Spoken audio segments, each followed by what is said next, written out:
feels like normal. Like,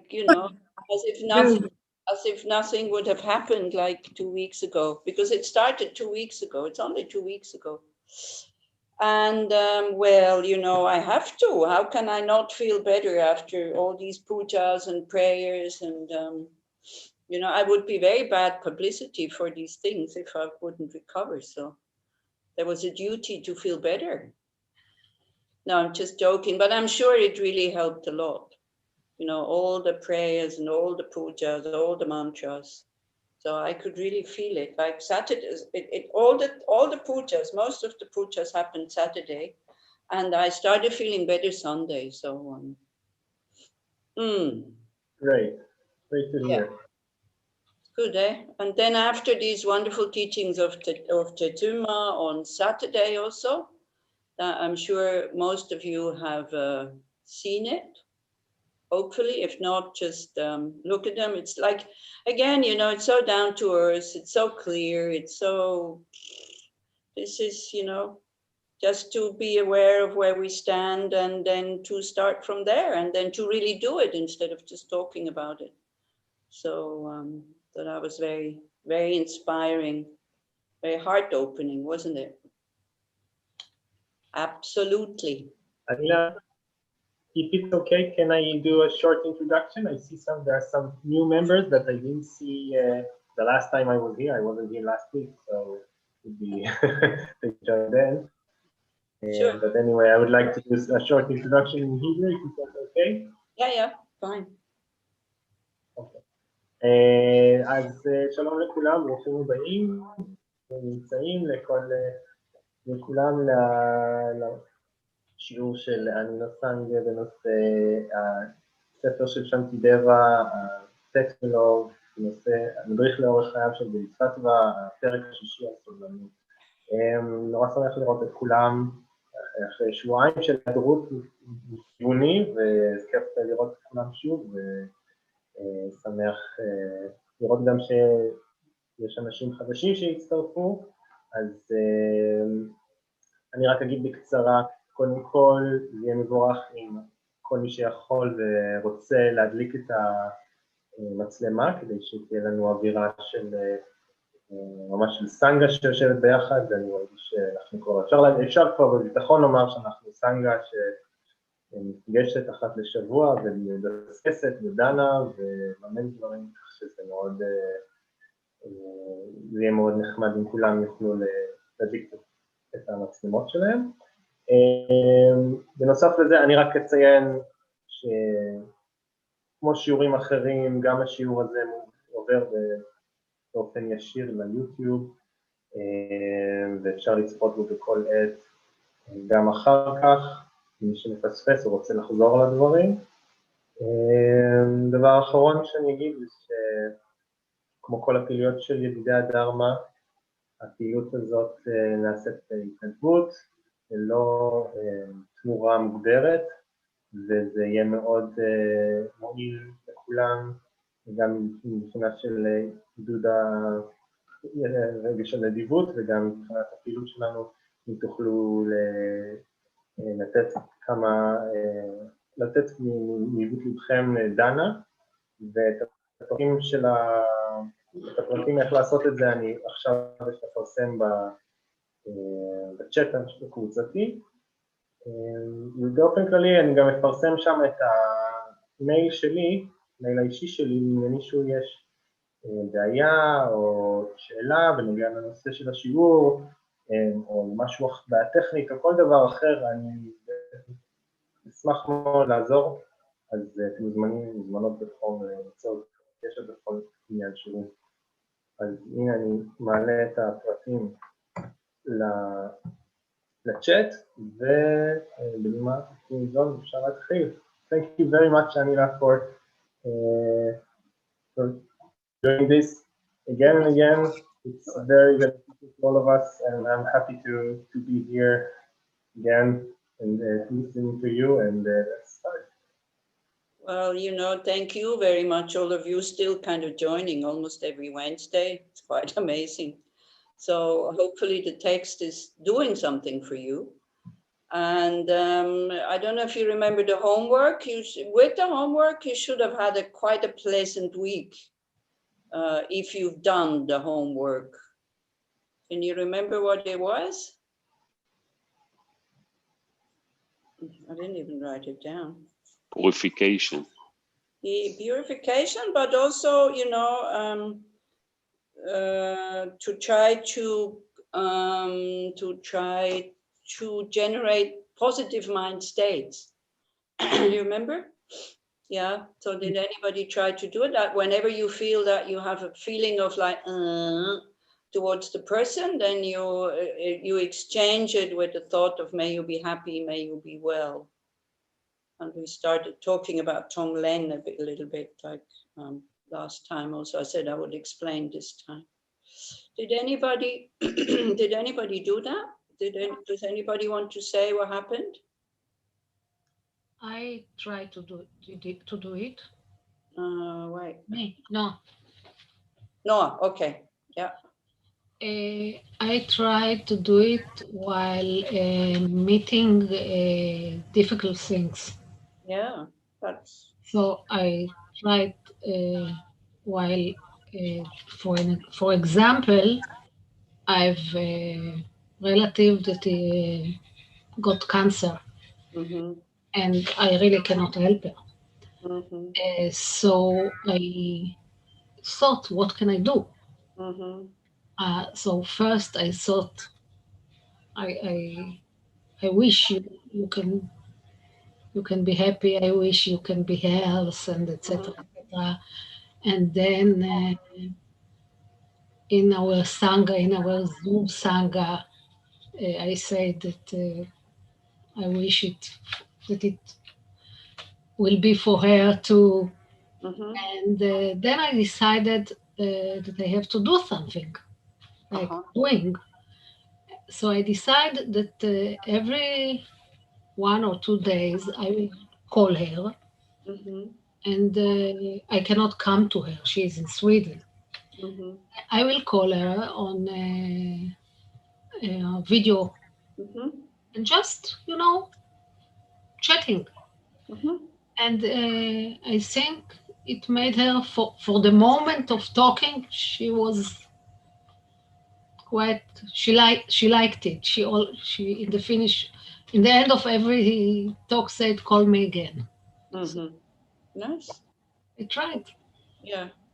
But again, don't forget, like we're sending positive thoughts and all this, like most of it is so that we're not going into depression or feel useless or even sometimes feel angry towards the people.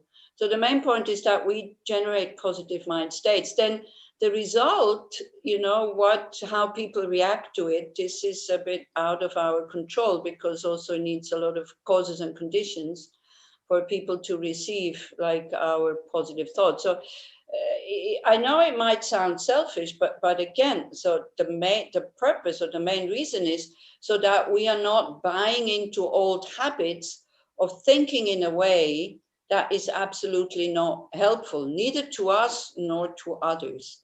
So again, like the only mind state that we can really change is our own, and we mustn't forget that.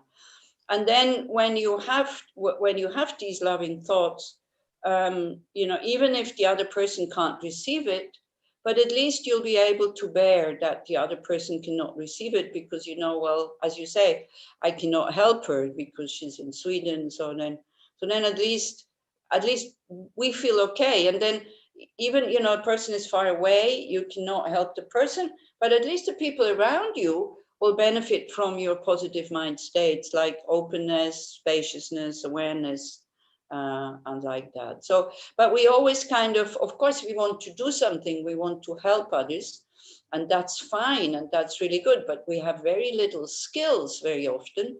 So the skill that I think we have to develop first is to be able not to help and to still feel okay. And that's the most difficult thing, because somebody needs help, I can help. It's wonderful, because it's really, that gives you deep sense of satisfaction, fulfillment, happiness, and all this. But sometimes we cannot. Yeah, and then to still be present. And that, I think, especially maybe Leora Price can say something. That especially is such an important skill, to be present, to still be with the person, not just, you know, looking at your watch and thinking, oh gosh, when can I leave? When you cannot help. Yeah, but to listen and to be fully there. So this is what we're trying to develop, not so much the skills how to help others so that, you know, that we can change them or something like that. This will come, I think, naturally when we are fully with the person, because we definitely, I think we definitely underestimate the power of just being present without that situation needing to change. But that's difficult. You know, it's much easier to help actively to do things. What do you think, Leora Price? I was just going to try to say something about it, because just today, I'm really crying because it's so fresh. I had a talk with a nurse in the clinic where I work, and because one person that we all like very, very much, he's very young, he's 56, and he's to pass away very soon, and we really like him, all the team, he's a very nice person. And she wrote, we were having email writing, and she said, it is so frustrating that we cannot do anything for him. So I wrote her, we can always do something for him. Be with him, as you said, and support him, to be with him as he is. Added, but sometimes the person doesn't even want us to be there. So it's as if we cannot help even there. And then I said, but even in this case, we can do it with ourselves, not with him. Exactly. Pray for him, yeah. Although he is not part of the thing. So it's really fresh from this morning work. And how can we help? And if we help ourselves, we can help others. Yeah, exactly. So this is what I mean. So this is also the purpose of studying this text, and this is my purpose for giving you the homework, is to know how you can open up your heart, even though you cannot do anything about the situation. And that's very difficult, you know, because usually we do two things. When we can help, we stay and we help, and something changes, and then we feel great and we feel very happy. Or when we can't change, then we feel all tense when we have to go there, and or we run away and we don't want to go anymore. Yeah, and sometimes also, you know, people that we cannot help, sometimes also they themselves close up because they don't want us to suffer seeing them like this. So there's many things to happen.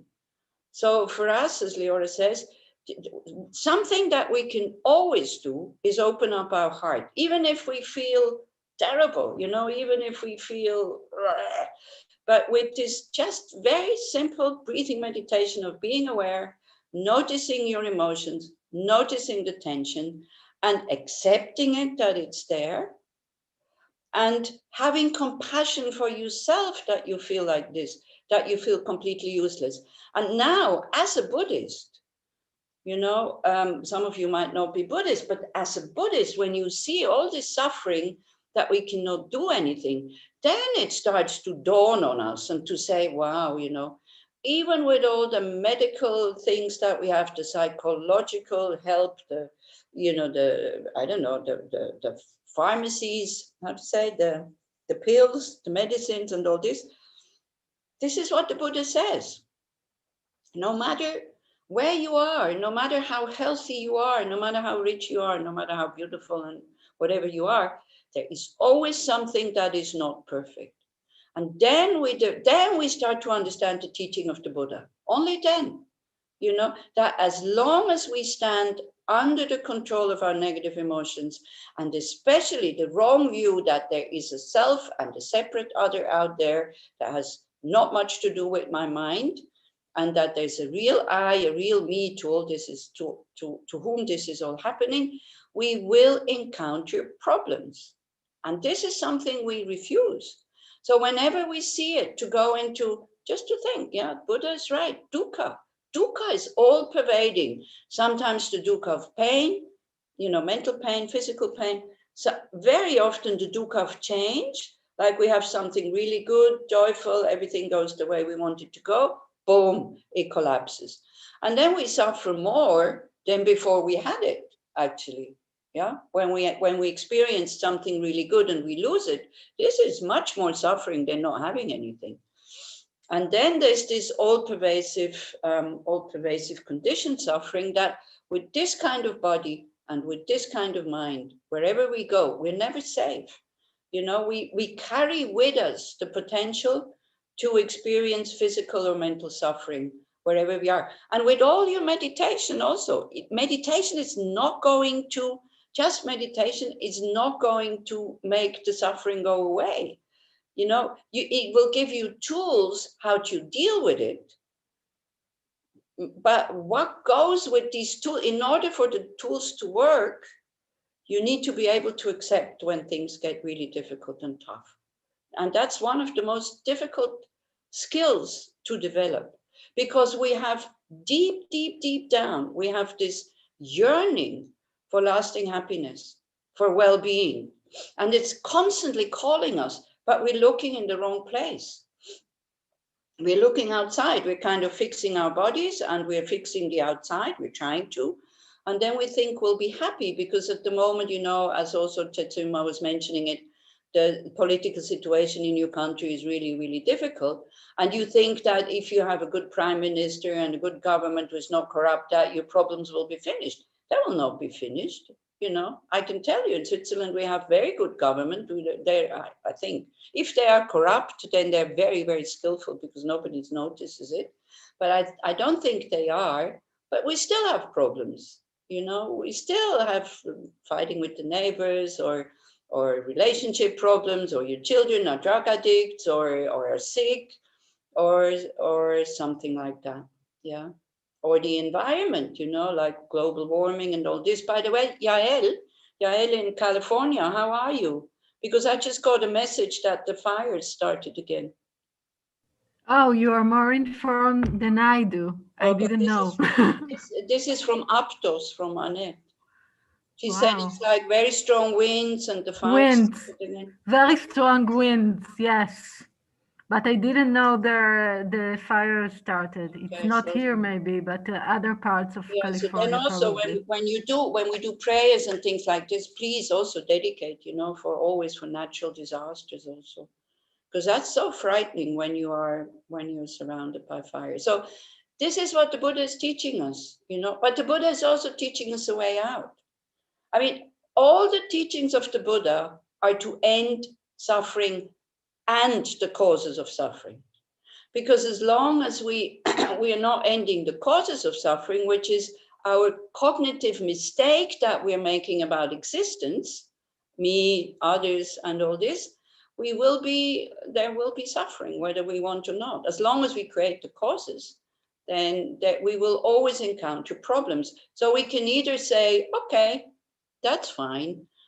This part of my existence, so then I settle into this. Or we can say, okay, get me out of here. How do I get out of here? And then we have to start to work with the causes. And this is, especially this text, this is what Shantideva is doing. He is working with his ego-centered mind. He's giving the ego-centered mind a lot of arguments. Why not to be angry? Why not to be jealous? Why to be tolerant? And all this. And he's looking from many, many, many angles and from many, he's giving us like a lot of points of view. Okay, if that point of view doesn't work, then try this one. Yeah. So like the last verse that we had, maybe we do some awareness meditation before. Yeah, because also Chetuma was saying very clearly, if you don't have awareness, nothing will change in your mind. You will not be able to transform your mind. And it's very sad, I know. It would be much easier to just swallow a pill. And then your heart is filled with love, compassion, wisdom, and all this. But the more you're able to be present with whatever is without judging, without wanting anything else. And it's training. It just needs training. And it's so simple to do. It's so simple to do that people get bored because we want to be agitated. It's a very, very simple technique. You choose an object, you let the mind rest on the object, and whenever it moves away, you bring it back, and you bring it back, and you bring it back. And with time, you know, the object will become clearer and clearer and clearer. And then when the object becomes clear, something as simple as the breath, all of a sudden the mind will be interested in watching the breath. But at the moment, the ego says, bah, it's boring. I want to have something that is more entertaining. But I tell you, if you have the ability to watch your mind, there's nothing that is more entertaining, really. I mean, you know, the worst movie is the mind is much better than the worst movie you can kind of see, because the ideas that it comes up with, they're so ridiculous sometimes.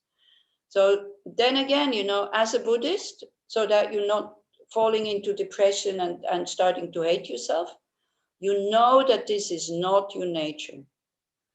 You know that your nature is pure, but that purity is covered.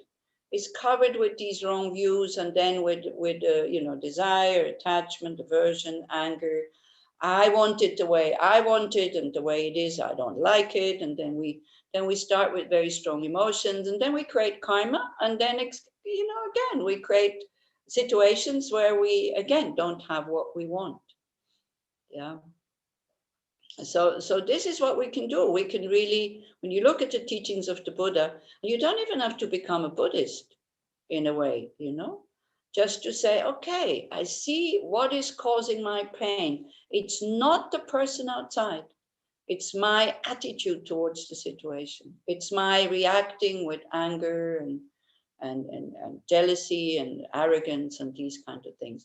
But the tendencies are very, very strong. And it's only when you have a certain awareness that you are able to watch your emotions so that you're not getting carried away, that then you have a very good tool for them not to increase and for you not to collaborate with them and act with body and speech, so then we don't create new karma. It's difficult. Okay, so we try some awareness. But you know what happened then, Anya? What? Sometimes I catch myself like starting to judge something, you know, my mind. And then I catch it with mindfulness, I catch it, and then I have a little smile.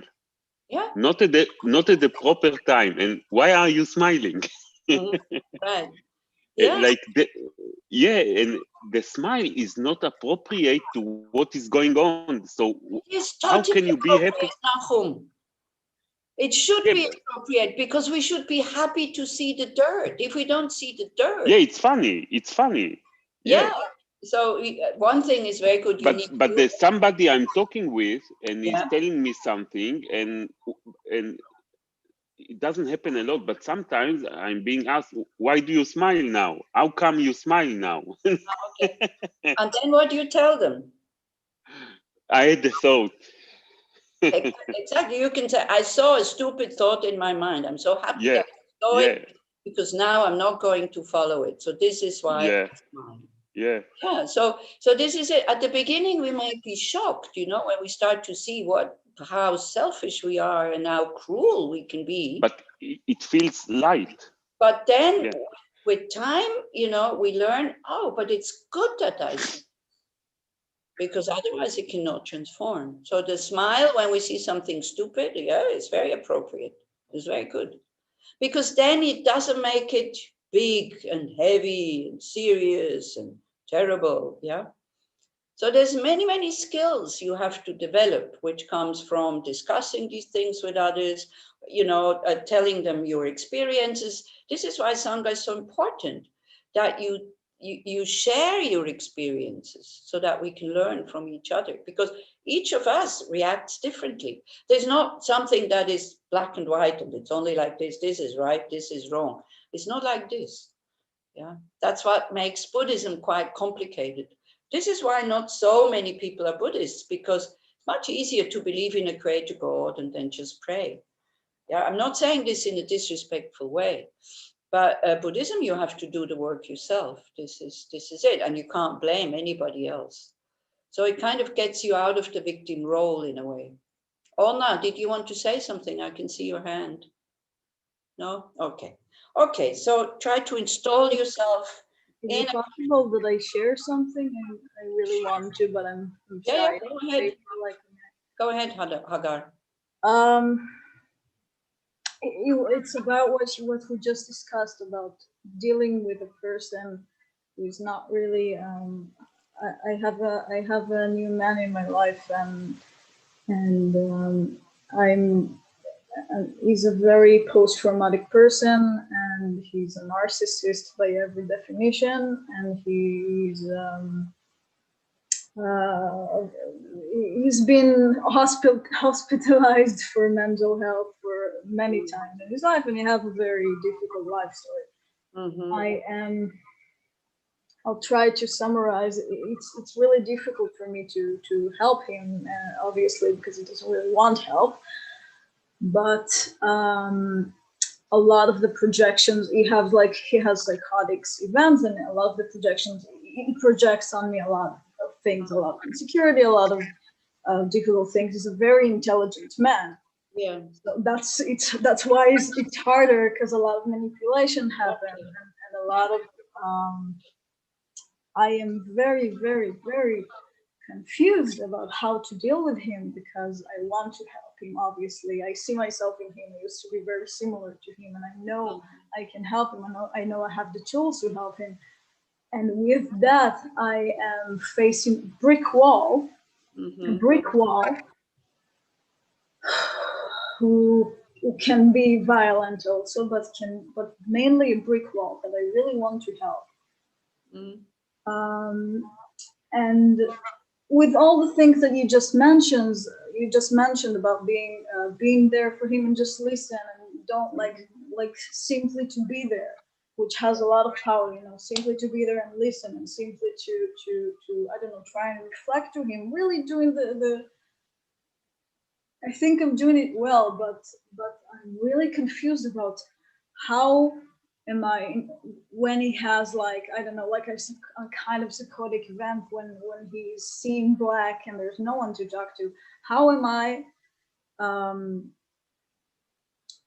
able to communicate the best way to also show him, I don't want to make him what's the word in English? I don't want to approve his behavior, right? Because he's a narcissist without doubt. But I don't want to approve his behavior by being, overly accepting or overly nice or overly, warm. And I see the way my warmth is not really reaching out to him. So I'm not sure how am I also showing him there's a different way, but also not only approving his behavior, because that way he will just get approval. And as a narcissist, all he wants is to get approval and a lot of control and a lot of maybe that's what you think, that he wants approval. I don't know. Maybe he also wants help. I don't know. I can't really say how you can help him. I think sometimes it's best to throw off that responsibility from your shoulders so that you feel a bit lighter when you are with him, because otherwise you put your expectations that you can help him on him also. I mean, there's a lot of psychological games going on in such situations, but it doesn't mean you have to approve somebody's behavior at all. But love, compassion doesn't mean that at all. It can be quite like a mother who just puts a brake on the children's behavior and say, that's it, that's enough. But not because of her, but because of the children, in order to protect the children. But I think when it's not your own children, it's a very difficult attitude to develop. We think we do it for the sake of the other, but when we are honest and we do it for us, because it's very difficult to stay with such a person also. But but then you go, Hagar, enough Buddhism to know samsara. So you can learn a lot from him by seeing, how the mind can project a reality that is totally not yours. So there we can see the power of the mind. And then we think, of course, my projections are right, but they're just as wrong to other people as his. It's like, we're all narcissists, I think, you know, we just think we're not. Nobody thinks that they are, but we are all. So this is it. Yeah, difficult. You see, Yeah. it would be nice to have methods where we can really help these people, but it's like sometimes not even with medicines, and the whole psychology, psychiatry, and everything is not even able to help. But again, you know, I don't know what kind of karma is ripening there, and we don't know. Maybe in the next life it's different. We don't know. We don't see the big picture also. That's why we sometimes despair. Yeah. And sometimes if it doesn't work, separation. You know, the Buddha didn't say you have to stay with somebody that is difficult if you can't help them. And you keep harming yourself by staying there. There's nothing like this in the scriptures. So how can I? Sometimes separation is the step to do also. So how can I help him without harming myself? Well, how can you help him with harming yourself? This is the question I am asking you. No, I agree with your question more, but it's the I don't feel like I'm harming myself, but I do feel like it drains me. Well, Yeah. it's not really a Buddhist, but it drains my. That's a kind of harm, isn't it? Because your tiredness, you carry it out into the world and to other people that you're meeting. I'm afraid I don't have a good answer, Hagar. To that point. Okay. So we will talk about Tonglen today. So this is something we can always do, you know, and it helps us actually to do this. So again, in a way, we're trying to do it for others, but in a way, although the motivation should not be that it's for me, but you will discover very quickly it is actually for me. But that should not be the motivation. So again, you know, talking about Buddhism is complex. There you go. It's another thing. But we just do maybe 10 minutes of just sitting quietly and just to be aware of our breath. And in a way, for example, you know, with a light mind, not with a heavy mind who wants to solve problems, but with a light mind who just wants to train to be present. And with a light mind who thinks, for example, oh, wow, I can breathe freely. How wonderful. You know, how would my life be if I would be on an incubator? Or if I had asthma, or I would be surrounded by smoke or whatever. So enjoy your breath. Bring some joy and some friendliness into that awareness meditation. Try to sit with a straight back, but in a relaxed and awake way. Just, you know, just sitting like that makes the mind go into sometimes a bit of a more spacious state. And promise to yourself that whatever wants to arise, you let it arise, and you'll be watching it in terms of emotions, be they joyful, you know, you're not going to grasp at them, you're not going to get too excited about your joyful thoughts, be they difficult, you just accept them. It's just thoughts, it's just emotions. Very often we give them far too much importance also. They're fleeting, they're impermanent. If we don't feed into them, they will disappear, but they don't have to disappear. They're part of us.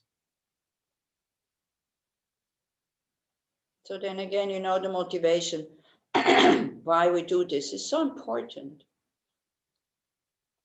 For example, the motivation can be, I can see that I do have potential sometimes. I have short moments sometimes where I'm totally open, where I can accept people the way they are, and I have love pouring out of my heart. Love who is not active, doesn't want to do anything, just, I don't know, enveloping the person. It's difficult to describe. I'm sure you know what I'm talking about. So we have these moments. So then we think, hey, this is my potential. But when the mind is agitated, I cannot live it. Because then again, it goes back to all about me. So the motivation for doing this awareness meditation, to have tools to be able to move out of my difficult emotions.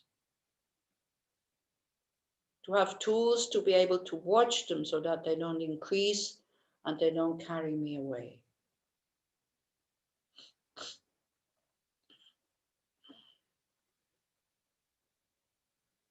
And then you just, as I said, I suggest the breath, but if you have different method, because many of you are training in meditation, in a very good way, you know, to be aware of the body, which the breath is part of it, is you just imagine you're breathing with your whole body. So you give space. We're so narrow sometimes, so tight. Make space for all the difficulties. Don't push them away. As you breathe in, you can think, it keeps me alive. As you breathe out, you can think, wow, breathing out keeps me alive.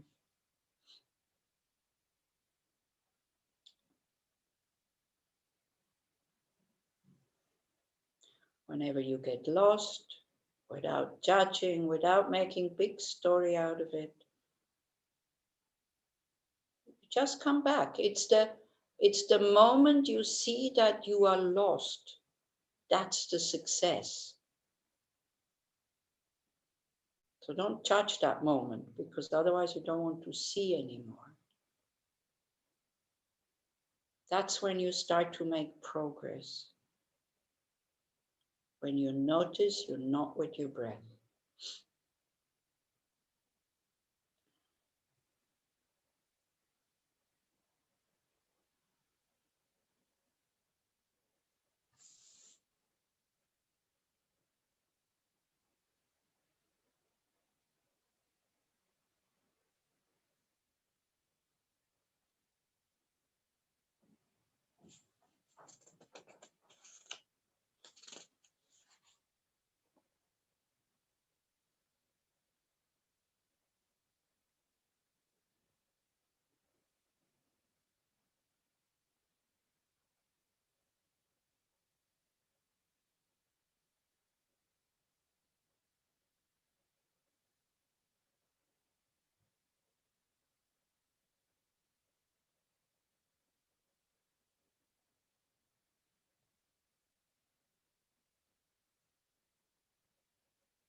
So maybe we can combine this awareness meditation, like being aware of the breath, with the first steps you could do with Tonglen.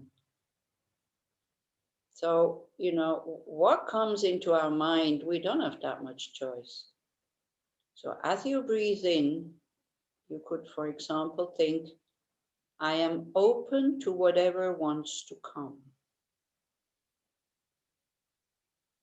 That gives us a lot of space, because it's not being open that makes it tight and makes it more difficult. As you breathe out, you think, oh, whatever good I have, I want to share with others.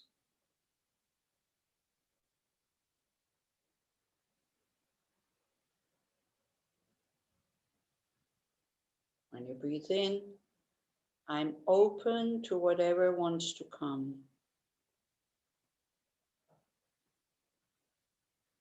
When you breathe out, whatever good I have, I want to share with others. And you can think of one person, or you can think of you in the future, like this evening, later on, tomorrow.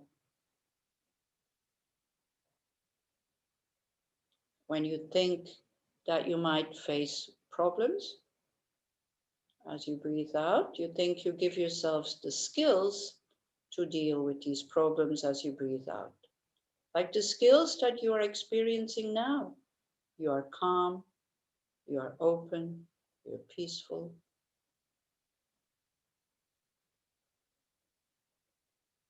What happens to us, as I'm saying, we don't have that much control. Especially not how our mind reacts to things. When we are open, we give space.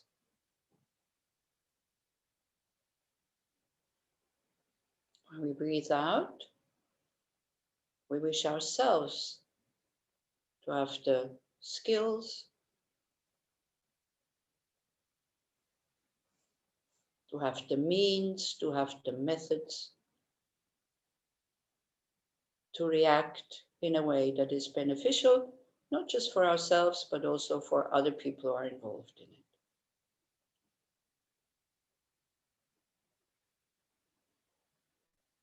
So this is a form of Tonglen, like giving and taking, that you can do for yourself, which is very important.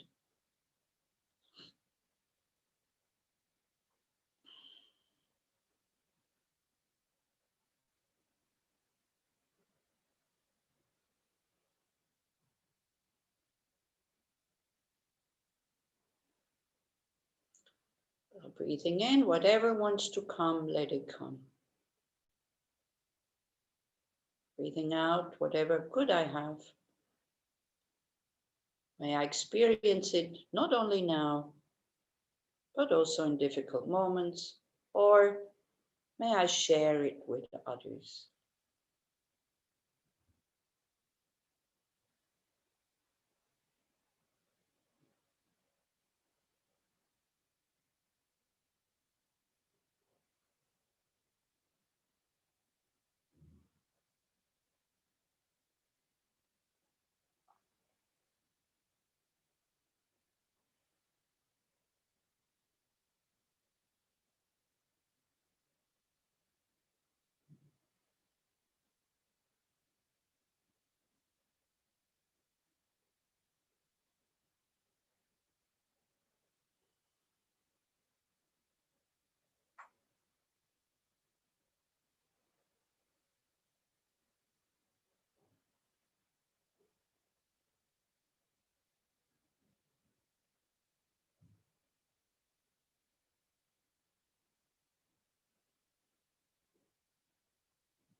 And again, just to be clear,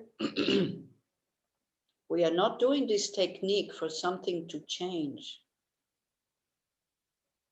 We are only training the mind to be courageous, to welcome everything that wants to come, especially our mind states, with an open mind and to give it space.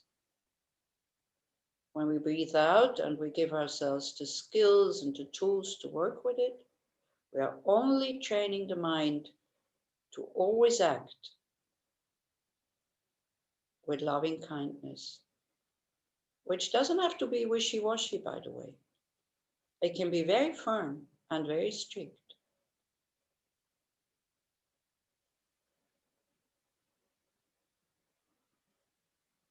So basically, this technique of giving and taking is to increase our courage to face difficulties with an open, spacious mind. So again, whatever wants to come, I'm open. Let it come. As you breathe out, you have the skills, the tools to work with it skillfully.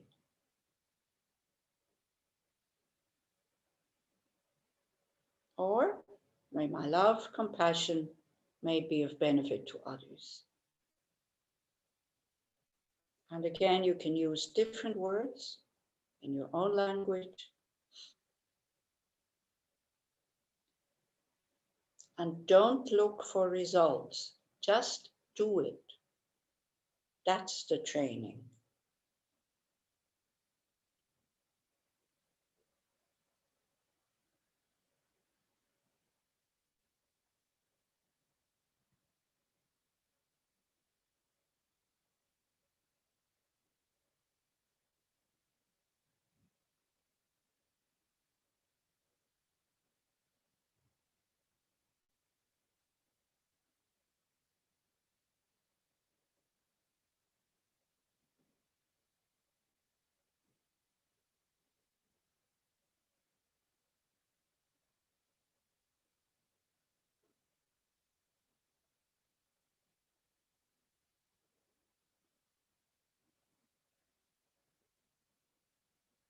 If you get distracted, just come back to the simple methods. Breathing in, I'm open to whatever wants to come. Breathing out, I have the skills to deal with difficulties in a beneficial way. Not to harm myself, but also not to harm others.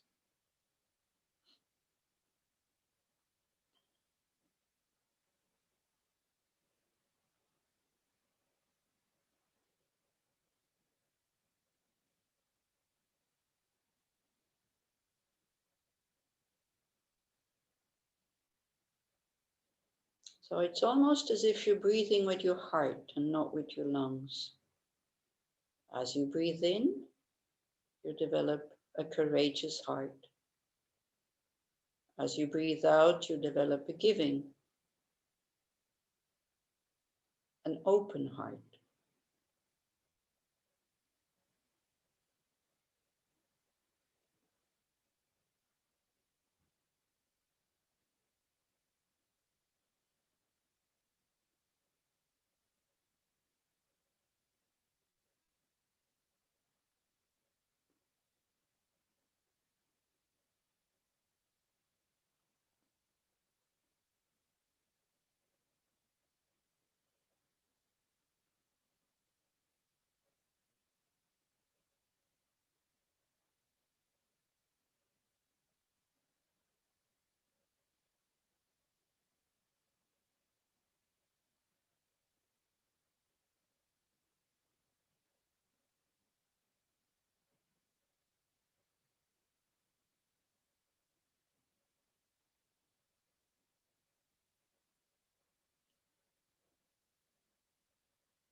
Okay. So, you know what I was what I was thinking about also is like this text is like for somebody who has decided to wanting to develop bodhicitta and like the mind of enlightenment, like really wanting to get out of samsara and then help others as a fully awakened being, not so much help others now as we are not awakened. But then we must never forget, sometimes we go there far too quickly and far too early. So when you look at the Buddha's teachings, especially when you look at this text, which is called Lamrim, that Yaki is teaching you, or now you call him, how do you call him now? He's not Yaki anymore, is it? It's Venerable, what's his name? Is it still Yaki? Yeah, okay. So what Yaki is teaching you is like, you know, the first two stages in this Lamrim, in this graduated path to enlightenment, you learn to look after yourself. you become aware about your precious human rebirth. You become aware that it's not going to last. You learn about karma, how you should behave and why you suffer. You learn about your suffering. You learn about your causes of suffering. You learn about eliminating your causes of suffering. And then the step is to go and help others. Because, sometimes, of course, we want to help others. And of course, it's very nice. But we have to be realistic. If we can't even help ourselves, I mean, how can we help others? And when we look, with what we say to others, as you say, when he sees everything black and this and that, it's very easy to say that to somebody else who sees everything black when you are not seeing black. But try to say that to yourself when you are seeing everything black, then you don't want to hear it either. Yeah, when we are in a state of, wow, everything is like this, and a good friend comes and says, hey, come on, but there's benefits in suffering and all this. Do you want to hear it? You don't want to hear it. You want to wallow in your kind of self-pity, kind of poor me, blah, blah, blah, blah, blah, blah.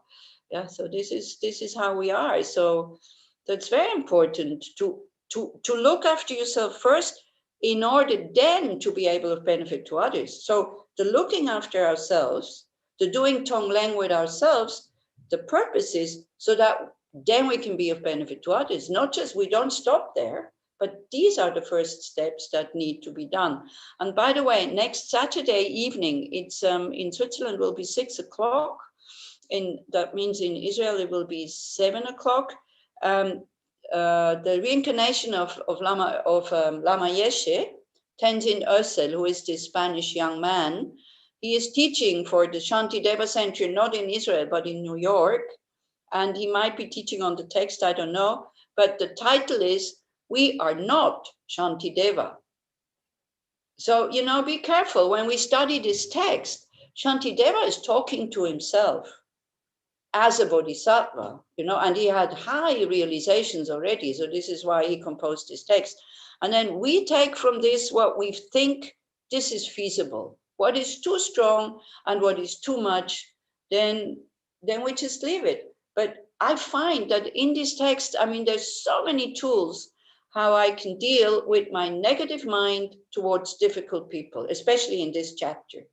It has helped me so much already. And sometimes I take one verse and learn it by heart. And so then I have it present when the situation comes. Yeah. Or when I'm really down, my favorite verse in the whole text, when I'm really down and I think, oh, I'm no good and I can't do anything, and whoa, when will I ever be enlightened? There's this verse which says, like a blind man finds a diamond in a heap of rubbish. I mean, what's the chance that the blind man finds a diamond in a heap of rubbish? It's like almost zero. Then it continues, to an idiot like me, the interest in developing bodhicitta has arrived. Yeah. And then I think, yeah, come on. You are interested in developing bodhicitta. You can't do it. It's okay. But at least you're attracted to these things. I mean, isn't that wonderful? I have seen my enemy is my ego-centered mind, nobody else. Yeah. Although then, other views come in and all this. So when I'm kind of full of doubt and all this, then I think about this verse and like, hey, come on, what are you complaining about? Yeah. So you will also, when you study the text, if just reading it once or twice, nothing will change. But then taking some of these verses and really using them in whatever situation seems to be inappropriate, this is what the text is for. But not all the verses, because the verses that come now, let me open them. There. They might be, especially if you're not Buddhist, you don't believe in rebirth and all this, they might be far too big and too strong and almost perverse, actually. This is why then, Tenzin Ösel says, we are not Shantideva. Yeah. So last time we looked at this one verse here, why is a man condemned to death not fortunate if he's released after having his hand cut off? Why am I, who am experiencing human misery, not fortunate if by that I'm spared from the agonies of hell. So as a Buddhist, you know there's rebirth. You know that when you are suffering now, you exhaust negative karma if you're not creating new one. So that means you prevent a lower rebirth in either as a hell being or as a hungry ghost. Now, what a non-Buddhist is doing with this verse, I can't really say, because if you say I don't believe in rebirth, but also don't forget, you know, this whole thing about practicing is not about next lives. Practicing we have to do now. You know, we have to create now the causes for our next existences. But for example, we could still think, well, you know, about the benefit of suffering. So this is what comes then the next verses. If I am unable to endure even the mere sufferings of the present, then why do I not restrain myself from being angry, which will be the source of hellish misery? Yeah, so very often when we don't get what we want, yeah, we get angry and we react with anger, and we want, you know, we don't have it the way we want to have it. Then we use the strength and the force of anger to get what we want, or to change something, or to make somebody frightened, or move away, or whatever. And it's not just exploding anger where we go like this, you know. It's kind of this closed heart where we are absolutely not concerned with the happiness of the other person anymore. So it says, you know, how can I not be afraid of creating negative karma to be reborn in the hells if I cannot even endure the suffering I have now with an open heart and a quiet mind? Does that make sense? Like, the reason is to stop us from buying into the anger, and you know what anger does. It's obsessive. So we think about it. We think about what the person done, how they act, who they are, and they will continue to do that. And then it goes on and on and on and on and on and on. And it's not that we become more quiet, we become more right. That it's right to be angry. Do you see what I mean? Are we doing this sometimes? Are we able to drop a case that we cannot change? You know, like in court, when you see that there's no chance and that actually the costs are far too high for what you get from the whole thing, you say you drop the case. Do you understand that expression? Yes? No? Yeah? So in order for us to be able to drop the case, because anger does not want to drop the case at all.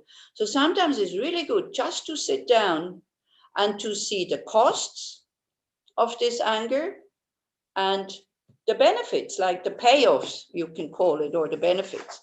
Because it's true, you know, anger is,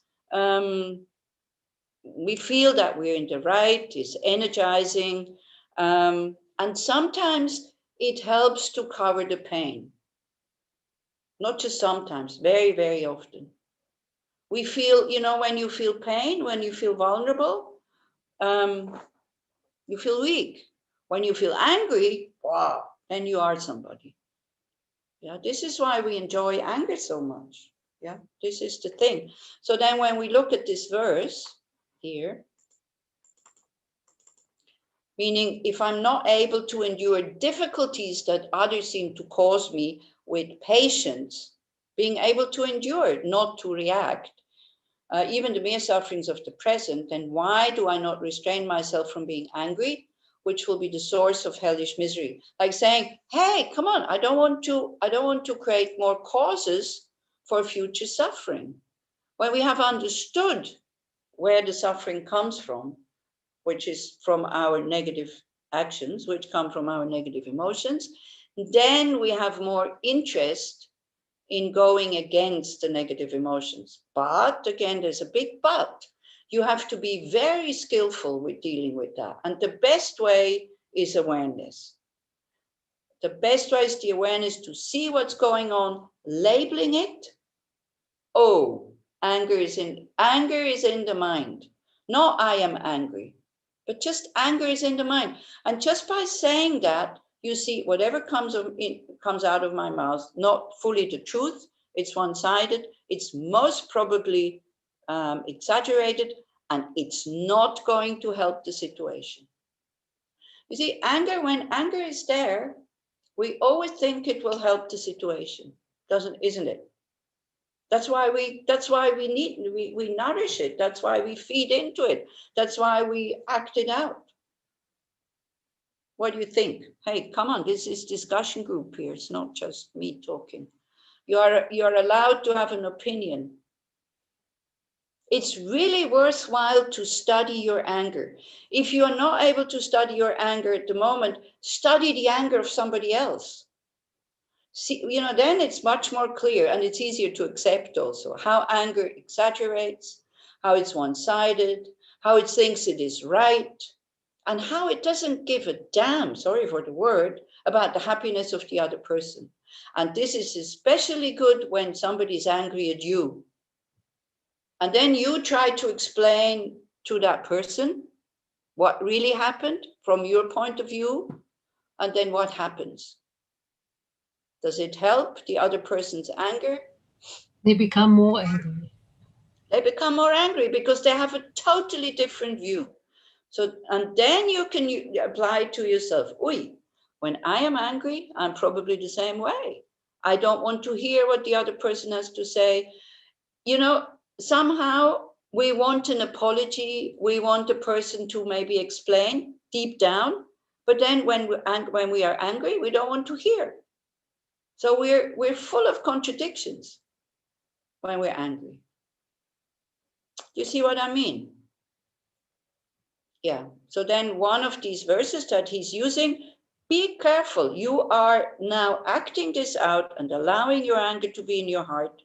You are creating causes for much more suffering in the future. And sometimes we don't even have to think about next lives, When you are so angry that you punch somebody's face, it's going to be very expensive if you injure them, You can't say in court, well, he insulted me with words and then I punched him. No judge will say, oh yeah, then you're right to punch him, because we're not allowed, at least in Switzerland, I don't know how it is in Israel. It's no good reason to say the other started it, even though the words were very hurtful and very clever and knowing exactly where it hits you. But when you hit somebody physically, you're at fault. Yes, Michal. Yeah, it's very beautiful distinction between having pain feels weak, or I touch into my weakness, and having aggression or aggressive, I touch into my power or strength. I have a patient who is hospitalized in the Sheba Hospital with Corona. And and yesterday I've had Zoom with her, like a Zoom meeting. Yeah. And she said to me, I find myself get angry all the time about everything because it encouraged me.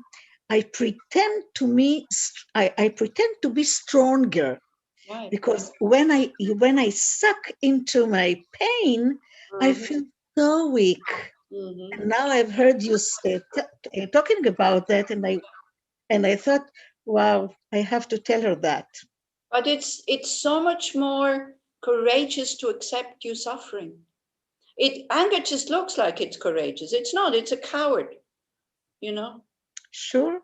Anger, it just feels like that. And this is why when we had about, Dalit was saying she was not getting angry in the cock. And somebody else was saying they didn't get angry in the situation. And then they got frightened and say, but I want to keep my anger. We think we're getting weak, but it's not true. It's absolutely not true. It's like, anger is not a sign of courage. Anger is a sign of impatience and frustration and, losing it. Courage is like when you are patient. Courage is like, for patience, you need a lot of courage. not to react in a nasty way, even if you could. Yeah. So this is what we are training here. Okay, so this is one of the viewpoints, is one of the arguments. Okay, the situation at the moment is difficult. Somebody caused you pain. Somebody didn't do what you wanted them to do. But if you act with anger, you are attracting more suffering in the future. Yeah. Can I say something? Yes, who is this? Israel. Yeah, please do. Yeah, from my... Okay, before you say it, I just want to say again, when I talk about anger, it's all these aspects. I am right. I don't care about your happiness. I want to harm you. That is anger. You know, when it's only about me, then it's anger. When a parent shows strength, force towards the children because it wants to protect them, it's not anger. Okay. I just want to make this clear. Now go ahead, Israel. Okay. For my own experience, because unfortunately I was angry many times in my life. Yeah. And I realized what it does to me. I'm not talking about the other person now. Mm-hmm. And you know, during your life, your anger comes sometimes in the same situations. Mm-hmm. And then because you know already how it feels, Mm-hmm. when you're angry, you don't afterwards. Your feeling is not so good. You don't feel good. Yeah. You don't feel good when you're angry. First, and then I used to ask myself two questions because it's entirely to me if I'll be angry or not. So I used to ask myself the question if I would like to suffer again. Mm-hmm. I said to myself, no, this time I don't want to suffer. I don't want to be angry. Right. So this is my way actually, you know, because when you're young, you're angry and you feel strong, like you said. But when you get older, you understand that this is a lot of suffering. So And especially, you know, you get older, you get weaker, you look ridiculous when you're angry. You just think you're strong, but you're not. You look so stupid.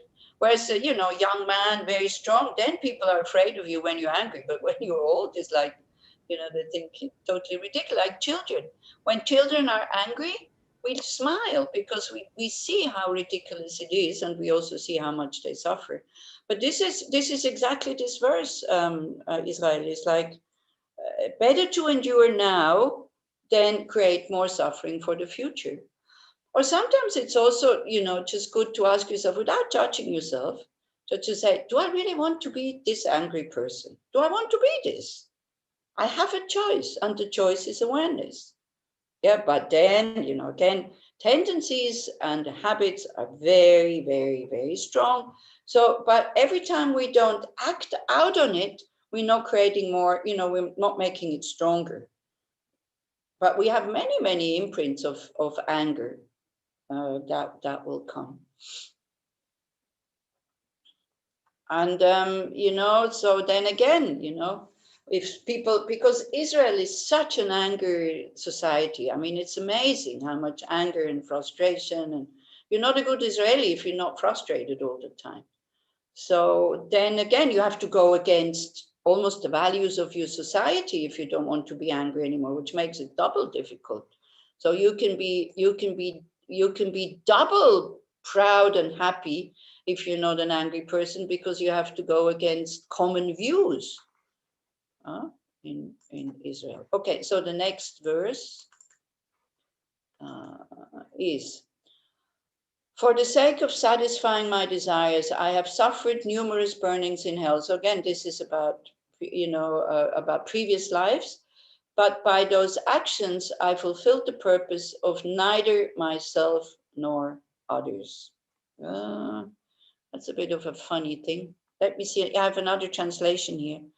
For the sake of gaining all that I desired 1,000 times, I underwent the tortures of the realms of hell, achieving nothing for myself and others. Because when we ourselves are suffering, like, for example, here in the hells, there's nothing we can do for others. And by the way, hell states which you can take it into this world if you want. But hell states is states where is only paranoia and only violence and no little bit of love and compassion. So what happens in the hell states is that everybody suffers a lot. So instead of supporting each other to free themselves from suffering, they start to harm each other. And we can see that happening in this world. We are harming others when we are not happy. We are getting angry, as you said, your patient, the patient, she suffers, she feels useless, she is tired probably. Then anger, the door to anger is wide open. So when you feel that you are a very angry person, and anger can go inside, like imploding, you stop communicating, or exploding, you explode, it can go both ways. Then you have to be very kind to yourself. Don't start to deny yourself little pleasures when you feel that there's a lot of anger, that you're very frustrated and exploding all the time. Be kind to yourself. Give yourself the space that you need, or the rest that you need, or even the glass of beer that you need as a lay person if you need to relax. But when you take these things for the purpose of dealing skillfully with your anger as a medicine. The Tibetans call this, when the winds are too high, in Tibetan medicine, they call it lung. Lung just means wind. And so the wind is too high. And they tell you can balance it sometimes with food. Food that is heavy, like butter, oily stuff. Don't eat when you feel that you're frustrated and very impatient. They would say, don't eat too many salads, don't drink coffee, don't drink black tea. Don't drink things that bring up the wind. So eat even meat, they say that it grounds you. So, but then you would eat meat as a medicine almost. Yeah. So like this, they have like Tibetan medicine for lung, which is very, very helpful. When you see, when we know this, because now also medicine, for example, says, a lot of it comes from your intestines. A lot of your mind states come from an unhealthy intestines. When we know that, then we don't make it so personal anymore, and it's easier to work with depression or anger or whatever. Yeah, so it's quite good to have all these skillful means. So the next verse that comes, I think, goes with this next one here. So again, we say, like anger, we get angry when we don't get what we want. So behind anger very often is attachment. So this is why it says here, for the sake of satisfying my desires, then we use our anger to get what we want. I have suffered numerous burnings in hell, like many rebirths. And when I'm there, there's no way I can attain enlightenment when I'm in a very suffering state. Although sometimes we think it's like this, that, oh yeah, when I suffer, I can develop compassion. It's not like this. It's when we suffer that we get very aggressive, either towards others or towards ourselves, or we close up. So that means if action of neither myself nor others. There's no point in suffering. Yes, Tom. I understood this verse a bit differently. Verse number 74, I understood it a bit differently. In my opinion, Shantideva is saying that my desires being satisfied now, because I live in a human body and can satisfy my desires, this is due to the fact that I exhausted some of my negative karma by living in hellish states in the past that I don't remember now. But these desires now, they don't really fulfill anything. They don't give me anything. They don't give anyone else anything. Yeah. That is also true, but not just exhausting positive karma doesn't create negative karma. Yeah, but when you look at your anger and you look what is behind it, is very often is attachment. Yeah, desire, attachment, didn't get what I want. And then we use anger or force in order to get. So then now what he says here, and we have to desire to be free from suffering. That's for sure. So then we do also react with anger. So Pema Chodron says to this one, the suffering one experiences in and around relationships. Oh, yeah. There is the pain of entering them and much more pain in getting out of them. So I don't know how many of you have had direct experience in that. Yeah, like, you know, so much suffering. I mean, there's hardly anybody who is married for or together for, you know, like few decades that can say, oh no, we never had any difficult moments. Yeah, and very often, you know, when the other person doesn't give you what you want anymore, then you go, you know, you don't care so much what happens to the other person and you go. But as I'm saying, much better to separate than to keep harming each other. That's another thing. But then also when you separate, you also care about what it does to the other person. So anyways, so I just finished reading this, and then you can say what you wanted to say. And in the meantime, a great deal of energy is being used on these relationships. Yeah, this is energy. This is Shantideva is talking. We could practice in these times instead of running after our desires and pleasures. Practice what? Practice concentration, ethical conduct, wisdom. This is the practice. Yeah, stabilizing the mind.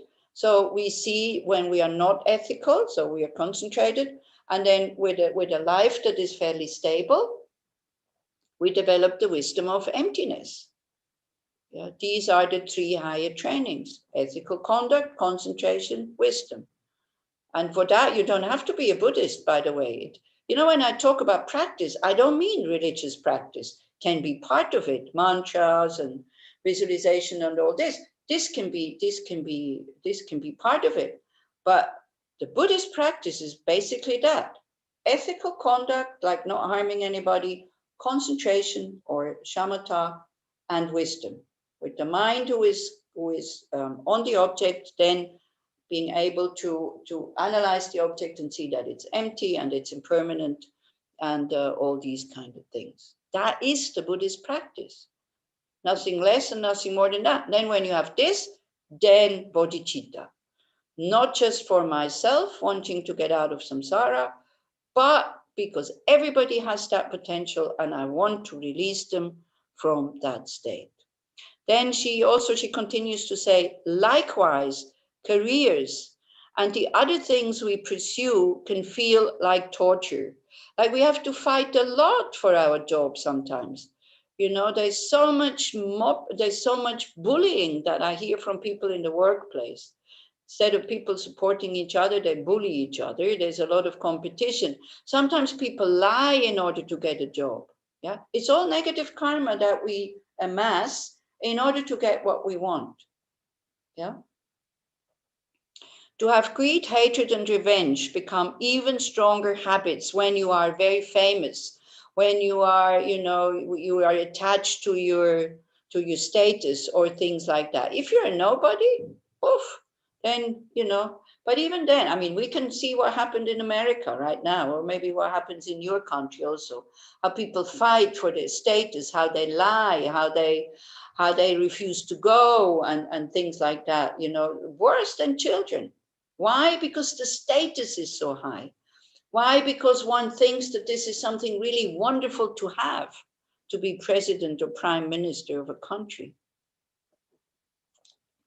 in order to get what we want. So what do we want? And so here it talks about the 8 worldly concerns. You know, we fight a lot, or we are not so concerned about negative karma in order to get comfort, gain, status, and praise. And we fight when we get the opposite. When we get criticism, we fight, we get defensive. When we lose, we also fight because we feel like the friar. When we have pain, then also we fight against the pain, even though there's nothing we can do. And fighting, like emotional pain, fighting makes it worse. And what was the other one? When even small people like me, we are concerned about our reputation, isn't it? We don't like when other people say, oh, she's no good. Why is she still teaching? She should stop, should have stopped long ago, and things like that. This I wouldn't mind, actually. If you tell me to stop teaching, I very happily do that. It was just an example.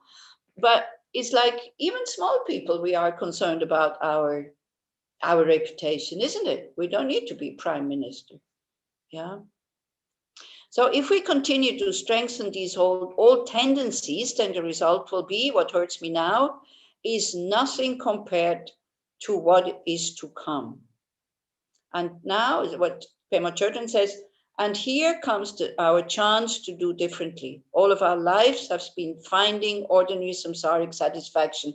Basically, this is what we do, We create a situation where we have gain, where we have praise, where we have comfort, and where we have some status, and then we cling to it, because we've been working very hard for it. And then when we lose it, we get depressed and all these things. That is samsaric satisfaction, basically pleasures. Things that are by nature impermanent will fall apart anyway. There's a lot of effort that goes into that, isn't it? Our clothes, our houses, our cars, our food, our this, our that, like everything. And what do? We destroy the planet at the same time for these pleasures. That's how stupid we are. So she says, let us now work very directly with our thoughts and with reasoning. Let us also remember that our ordinary suffering as human beings has a value. Yeah, we think suffering is totally useless, but she says, Pema Chodron says, our suffering has a value. It humbles and teaches us compassion. All of a sudden, Mr. Trump, you don't hear him anymore. So I hope you have some compassion for him and you're not kind of, Can you see how much he suffers? I mean, this is terrible. It is really terrible. So what else can he do? What else can do the suffering for us? Can you remember? I think there's 3 things that suffering can is of benefit. I don't remember myself. It decreases our arrogance. The 3rd one is it purifies our negative karma. Yeah, that's the good thing when we suffer. Instead of getting angry, we should say, wow, how fantastic. This is wonderful. So this is the next verse, but we're going to look at them. We can look at it briefly, but then we're going to discuss it. And we're going to discuss more Tonglen next time. So now, you see, having had these verses here, if I'm unable to endure even the mere suffering of the present, what if I get angry? Then I create more suffering. So, which if I'm not even able to endure this one, how am I going to endure the next one? Then he says, I have amassed so much negative karma. What has it brought me? A rebirth in the lower states, or rebirth in situations where life is very difficult. And when life is very difficult, we cannot work on our own mind to attain enlightenment. So now verse 75, but we're looking at this next time and do then Tonglen. But now, so he has understood, but now since great meaning will accrue from harm, which is not even a fraction of that, meaning the suffering in the future, I should indeed be solely joyful towards such suffering that dispels the harms of all. Because the suffering now, if I understand it now, I will generate what is called renunciation, wanting to get out of samsara. Instead of making samsara a better place, I say, oh, wow, I got enough of this. Then I practice ethical conduct, concentration, and wisdom. Yeah. And how does it end the suffering of all? Because with bodhicitta, I will become a Buddha and will be able to really lead others out of that state. Or at least leading, maybe not, but I can show them how to get out of that state. So, Shantideva, the conclusion of all this is, instead of being unhappy about our suffering, come on, be happy. Because you purify negative karma, You can generate compassion, your arrogance will decrease, and it will kick you back on the path. Has it ever happened to you that when you feel really, truly well, and somebody says, oh, you know, before we go to the movies or before we go to the beach, let's meditate half an hour. And you go like, what? No, I want to go to the beach. You see, when we are too well, we don't feel like practicing really. And our practice becomes very superficial because we're so excited and we're waiting to go to the beach already. Do you understand what I mean? Yeah, this is how we are. If we are too well, you know, we don't remember the causes of suffering. So homework for next time is whenever there's something that you feel resistance, you go, okay, what is the benefit of all this? And you remember these three things. I purify negative karma, I can generate compassion, and it decreases my arrogance. Or maybe you find more, maybe the homework will be that you find more benefits in suffering, and then we can share that. Okay? Or, you know, one of the benefits of suffering is, hey, I belong. We always want to belong, right? So I belong to the crowd of sufferers. When you think you're lonely, then you can say, hey, I belong to that club. I'm not alone. Okay? Do you have questions? Somebody wanted to say something. Yeah, sorry, I caught you and I said I wanted to read Pema Chodron first. Do you still want to say what you wanted to say before? I can leave it for next time. Okay. I can leave it for next time. Okay, you keep it for next time, but try to remember for next time. I will. It's a big question. because next time also, yeah, it's good. You keep it for next time if it's a big question. So, and next time we'll go more about, we'll look more at this verse, and definitely we'll do more about this technique of Tonglen, because this is where it comes, you know. When we start to do Tonglen, then our suffering has a reason. It has a meaning. It starts to have a meaning. Yeah, because a worldly view of suffering is that it's useless. It's also the Buddha's view that we shouldn't suffer. But while we are having it, use it for something beneficial. Could you please repeat this, the benefits of the suffering, please? Yeah. The benefits of pain. Yeah. The benefits of an enemy that doesn't give you what you want that person to give. One of the benefits is you can practice patience, because patience is something also that needs to be practiced. Yeah, this is what His Holiness the Dalai Lama also always says. I am grateful for my enemies, because in general, everybody is kind to me. So I'm quite happy that there's some people are not kind, so then I can practice patience.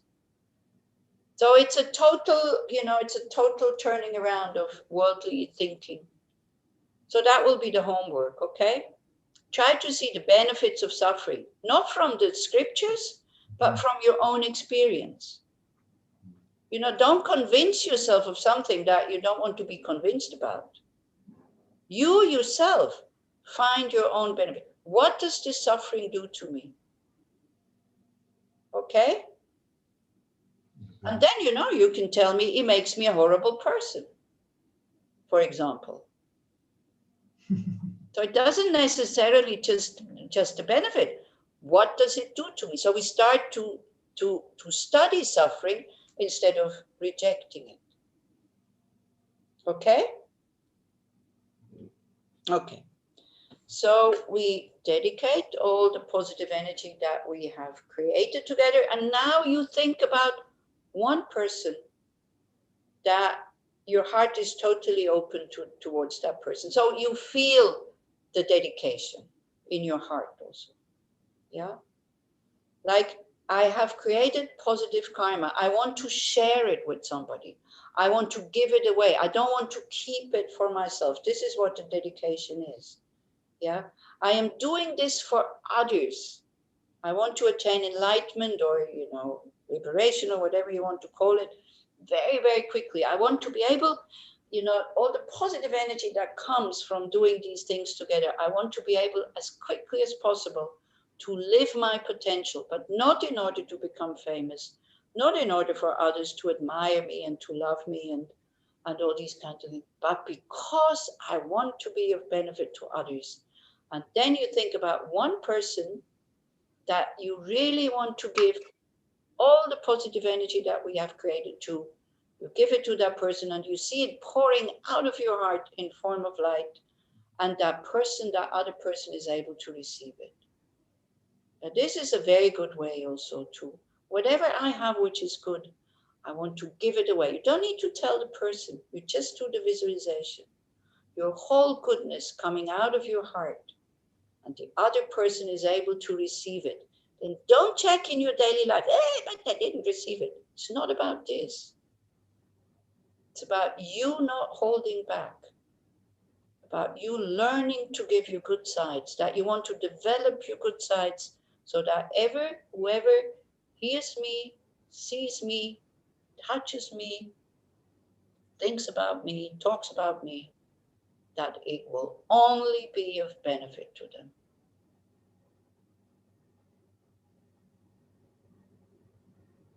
Okay. Thank you very much. We have a total premiere. We finished on time